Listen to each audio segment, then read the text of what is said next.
தூதர் ஸல்லல்லாஹு அலைஹி வஸல்லம் அவர்களிடம் நஜ்ரான் தேசத்தை சேர்ந்த கிறிஸ்தவர்கள் சிலர் வந்திருந்தனர்.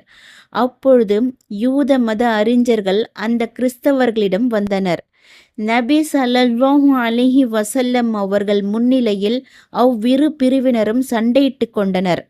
யூதரான ராஃபியூ பின் உரைமலா என்பவர், கிறிஸ்தவர்களே, நீங்கள் எதிலும் இல்லை என்று கூறியதுடன் ஈசா அவர்களையும் இஞ்சில் வேதத்தையும் மறுத்தார். உடனே நஜ்ரானை சேர்ந்த கிறிஸ்தவர்களில் ஒருவர் யூதர்களை நோக்கி, நீங்கள்தான் எதிலும் இல்லை என்று கூறினார். அவர் மூசா அவர்களின் நபித்துவத்தையும் தௌராத் வேதத்தையும் நிராகரித்தார். இவ்வாறு அவர்கள் கூறியது தொடர்பாகவே இந்த வசனத்தை அல்லாஹ் அருளினான்.